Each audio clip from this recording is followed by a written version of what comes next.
Justice réparée, c'est même pas vrai. Justice au rabais, c'est toujours vrai.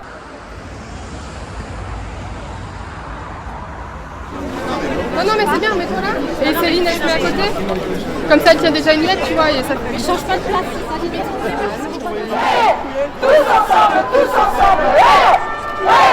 Alors ça fait un an qu'on se mobilise de plus en plus fortement et puis surtout qu'on voit nos collègues tomber les uns après les autres. Évidemment que les décès c'est le paroxysme de cette situation. Il y a eu un suicide à l'été 2021, là une collègue qui meurt d'un AVC en pleine audience, mais il faut savoir que les malaises, les burn-out, les malaises cardiaques, il y en a énormément et c'est vraiment la cause du stress chronique que tout le monde, tous les magistrats vivent au quotidien. Justice au rabais, justice en danger. Nous on souhaite oui des moyens supplémentaires, oui des recrutements supplémentaires, mais sur le long terme pour rattraper le retard considérable qu'on a pris depuis des années dans ce service public. Nous ce qu'on veut c'est peut-être juger moins, mais juger mieux et dans des conditions qui sont décentes pour les professionnels et aussi pour les justiciables. Dans les tribunaux, on continue à être en sous-effectif, que ce soit du côté des magistrats et des greffiers. Je discutais encore, j'étais d'astreinte samedi, avec un collègue des CRPC de Bobigny, comparution préalable sur reconnaissance de culpabilité. Il en est à 60 heures par semaine. C'est pas possible. Il fait plus de 10 heures par jour. Ce n'est pas possible.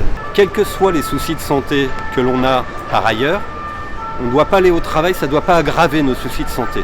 Si ça les aggrave, c'est qu'il y a un problème d'organisation du travail, de répartition de la charge de travail et une absence de prise de conscience par l'employeur, en l'occurrence, le ministre de la Justice et toute la hiérarchie en dessous, des difficultés dans lesquelles ils mettent les travailleurs. Des moyens pour la justice, des moyens pour la justice, des moyens pour la justice. La justice manque tellement de moyens que les délais sont allongés, que les magistrats sont exsangues, que les greffiers n'en peuvent plus et que les avocats aussi ne peuvent plus exercer leur métier normalement. On nous dit que nos conclusions sont trop longues, on nous demande de plaider très rapidement, voire de déposer nos dossiers. Plus personne n'a le temps de rien faire et la justice est déshumanisée. Justice asphyxiée est un droit en danger.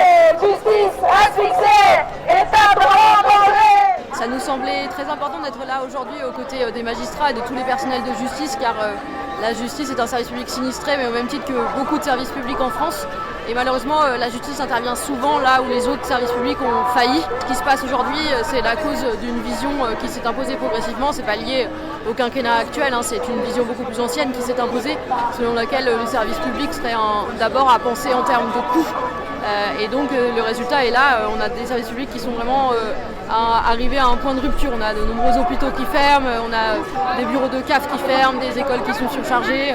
Il faut non seulement évidemment davantage de moyens pour les services publics, mais aussi réfléchir de nouveau en termes d'intérêt général et à quoi sert le service public, quel modèle de société on souhaite. Et donc à cette aune, on pourra de nouveau investir dans nos services publics. La justice va mal depuis des années. Je dis à mon ministre que je respecte, qu'il faut continuer, qu'on va dans le bon sens, mais qu'il faut peut-être prendre le budget et arrêter de faire que du pénitentiaire et s'occuper beaucoup plus de la justice. Ça fait 5 ans qu'on râle tous les ans pour rouvrir des places à l'École nationale de la magistrature, pour avoir un maximum de magistrats recrutés, qu'il n'y ait pas un siège vacant sur les bancs de l'école, y compris pour l'École nationale des greffes, et c'est pas le cas. Donc déjà, c'est 5 ans de ratés et de perdus, et ça reste en travers de la gorge, surtout quand vous avez un ministre qui vous explique à la fin que grâce à lui, la justice est réparée, qu'il n'y a jamais eu des budgets aussi historiques. Quand on voit la souffrance qui est exprimée par les magistrats, greffiers, on se dit qu'il est vraiment à côté de ses pompes et que c'était du gâchis pendant 5 ans. Maintenant, qu'est-ce qu'on fait pour l'avenir ? Eh bien, il faut se dépêcher justement de créer des antennes de l'École nationale de la magistrature un peu partout dans le pays, sur la base des IEJ, des instituts d'études juridiques, qui pourraient servir de support. Pareil pour l'École nationale des greffes. parce qu'on a besoin de recruter rapidement, parce que ça n'arrivera que dans 31 mois pour les magistrats et un peu moins, environ 2 ans pour les greffiers. Et puis derrière, il faut aussi développer peut-être des passerelles avec des formations quand même étayées et renforcées, mais pour que des avocats qui sont avocats depuis longtemps puissent devenir magistrats sur une formation un peu raccourcie. Mais encore faut-il aussi donner des garanties sur la formation continue pour qu'ils soient à niveau et qu'on ne dégrade pas la qualité de la formation parce qu'il y aurait des problématiques de moyens. Donc c'est un ensemble qu'il faut prendre à bras le corps et je ne crois pas que Éric Dupond-Moretti soit à la hauteur. D'ailleurs le budget 2023 qu'il nous a vendu, certes il est en augmentation, mais en fait essentiellement pour des places de prison. Et puis quand on voit que le ministre de l'Intérieur est capable de mobiliser 15 milliards d'euros dans sa loi de programmation, si seulement il pouvait y avoir la même chose à la justice, si seulement. Malgré les stocks, malgré les flux et toutes ces injures incessantes, nous devons lever